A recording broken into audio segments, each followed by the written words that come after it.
आज भीम आर्मी के हजारों कार्यकर्ता जंतर मंतर पर हैं। क्या कुछ आज यूजीसी एक्ट लागू करवाने के लिए आप लोग आए हैं? सुप्रीम कोर्ट ने तो स्टे लगा दिया अभी तक। देखिए, पहली बात तो मैं भारत समाज का व्यक्ति हूँ, मैं किसी एक पार्टी का नेता नहीं। मैं पूरे भारत के सम्मान की बात करता हूँ।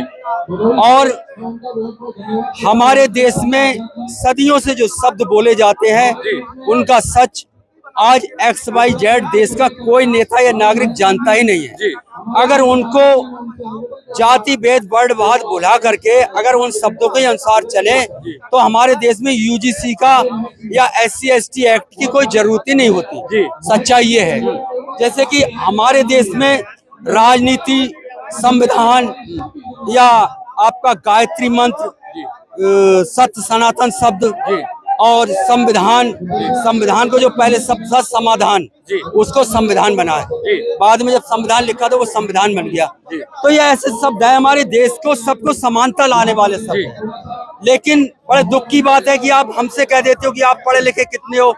मैं भारत में राष्ट्रपति से लेके सुप्रीम कोर्ट के जज से लेकर या कोई भी XYZ प्रधानमंत्री या कोई भी भारत का नेता है, मैं उनसे जानना चाहता हूं, क्या आप संविधान शब्द का सच जानते हो? क्या है आप संविधान शब्द का सच बताएं। मैं संविधान शब्द का सच ये बताना चाहता हूं कि संविधान दो भाग में करो, संधि विच्छेद। सम प्लस विधान, और तो सम का मतलब है बराबर और विधान का मतलब है न्याय और नीति। सबको न्याय और सम्मान बराबर का होना चाहिए। क्या नाम हुआ भैया? अरे मेरे लिए एक मिनट। अनुराग जी, जय भीम आपको। मैं सुनील चौरसिया बात कर रहा हूँ जामिया विश्वविद्यालय से।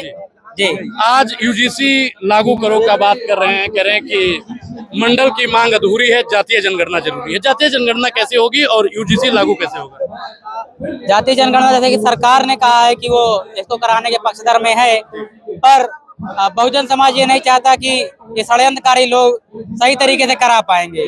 कारण इसका ये है कि ये यूजीसी रेगुलेशंस के माध्यम से आप देख लीजिए अनुराग जी कि किस तरीके से इन्होंने पहले उसको फ्रेमिंग में कास्ट बेस्ड डिस्क्रिमिनेशन के डिफिनेशन को कितना गलत तरीके से 3-4 जगह मिस रिप्रेजेंट करके रखा था कि कोर्ट में जाए तो आर्टिकल 15 के तहत तत्काल इसको सरकार कहे कि ये कास्ट बेस्ड डिस्क्रिमिनेशन आप कर नहीं सकते, इक्वालिटी के अगेंस्ट है। तो ये बहुत सोची समझी चाल है कि कैसे अब हिंदू मुस्लिम का कार्ड खेल चुके हैं। अब बीजेपी चाहती है कि जो बहुजन पॉलिटिक्स, जातिगत जो पॉलिटिक्स तैयार हो रही थी भारत में, जिसको विपक्ष के लोगों ने तैयार किया 10 सालों से, अब उसका वो फल चखने के मोड में है।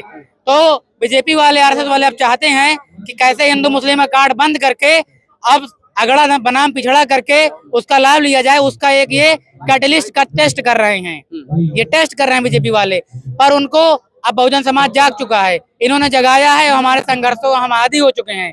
तो अब बीजेपी के पचड़े में नहीं पड़ेंगे, इनको बदलेंगे, क्योंकि ये कानून लाएंगे नहीं, आप भी जानते हो। लेकिन बहन जी ने भी तो कहा कि अगर सवर्ण को रख लेते तो ये आंदोलन करने की जरूरत न पड़ती। बहन जी को सवर्णों की दौलत की बेटी सवर्णों ने बनाया, तो कैसे उनका विरोध करेंगी भाई?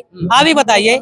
बहन जी अगर इतनी अच्छी होती हमारी समाज की नेता, तो हमारी बेटियों पे बलात्कार होता है, उनको आग रातों रात पुलिस प्रशासन लगा देती है। आप उसको कवर किए थे, आप भी बनारस में देखते हैं, विभिन्न जगह से हमारे बच्चों के साथ होता है। तो कैसे हम ये कहें कि बहुजन समाज पार्टी या मायावती जी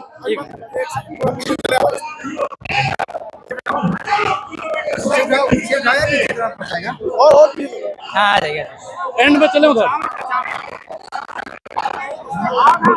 अनुराग जी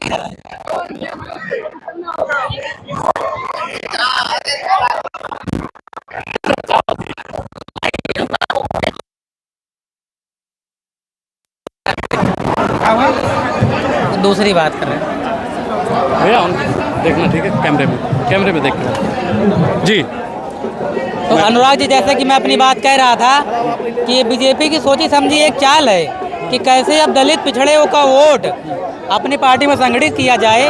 कारण ये है कि वहाँ देखने में आता है कि हिंदू मुस्लिम में कार्ड खेल चुके।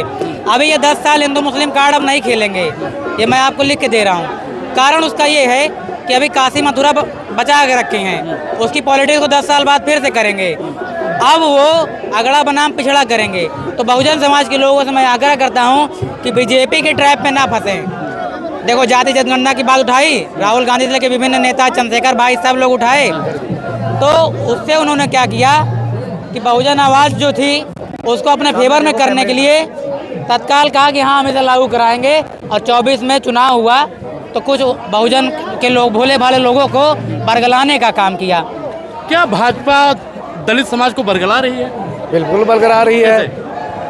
ये जो है, जो यूजीसी लागू जब हो रहा है तो इसको जो ये जातिवाद जो जारी रखना चाहते हैं ये लोग, जो है इस सड़कों पर उतर करके इसका विरोध करने का इसीलिए काम किए, तब सरकार इसको दबाव में आकर के रोक इसीलिए लगा। उन्होंने कहा कि इसमें जो है, इसमें समानता की बात नहीं है, संविधान समानता की बात करता है, और यूजीसी में उन्होंने बताया कि समानता नहीं है, भेदभाव होगा।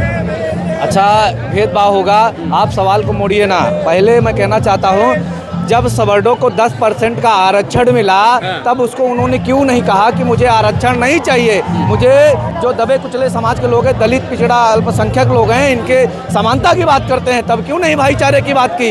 आज जब संविधान से देश ये चल रहा है तो मनुस्मृति से देश क्यों चलाना चाहती है सरकार? मनुस्मृति कहाँ लागू है?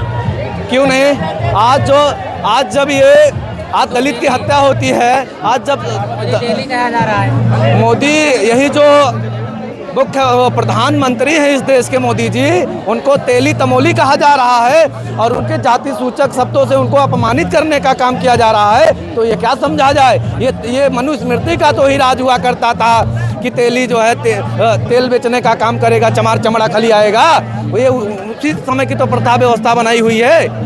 इसीलिए इस व्यवस्था को खत्म तब होगा जब यहाँ पर संविधान का राज चलेगा। और ये अच्छा, अभी आपको क्या लगता है कि संविधान का राज नहीं चल रहा है? संविधान का राज चलता तो अभी जो संविधान को मानने वाले लोग हैं और संविधान को ना मानने वाले लोग हैं, संविधान की आड़ में जो चाहते हैं कि कैसे शासन सत्ता में रहा जाए, वो अगर हमको तो शासन में रहे कि राशन पे जो बहुजन समाज को डिपेंड कर दिए हैं, तो बहुजन समाज को सोचना चाहिए कि हमको राशन में पे जीना है कि शासन में आना है। ये हम बैकवर्ड समाज के लोगों को भी सोचने वाली बात है। मैं चौरसिया हूँ, मेरा समाज बीजेपी के चंगुल में फंसा हुआ है। मैं खुद भी कहता हूँ अपने समाज के लोगों से कि भाई कब तक तुम अपने हक अधिकारों से वंचित रहोगे? संख्या छोटी है तो क्या हुआ, अपनी आवाज़ मुखर करो। संख्या कहाँ छोटी है? 85% का आप लोग नारा देते हैं। यही तो विडंबना है कि 85% को नारा तो ठीक है, पर जो पूर्व से 60,000 65,000 जातियों में बटा हुआ समाज बांट दिया गया है, उनमें जो इतनी जातिगत विभिन्नताएं पैदा कर दी गई हैं, उससे कैसे मान लें कि 85% समाज है? चंद्रशेखर भाई का आह्वान है कि संविधान बचाओ और भाईचारा बनाओ आंदोलन, उसी के बैनर के तले आज यूजीसी एक्ट लागू करो और मंडल कमीशन की सारी मांगे पूरी करो। उसके समर्थन में हम लोग भाई चंद्रशेखर को अपना हीरो मानते हैं, क्योंकि मुखर तरीके से वही एक नेता हैं जो बहुजन समाज की आवाज़, दबे कुचले वंचित समाज की आवाज़, अल्पसंख्यक समाज की आवाज़, गरीब की आवाज़ हर मुद्दे पे उठाते हैं, चाहे वो जातिगत शोषण हो, चाहे सर्विसेज में पूरी उनकी पूर्ति करने की मसले हो। इसलिए वंचित समाज को भाई का साथ देना चाहिए और हम युवा भी साथ दे रहे हैं।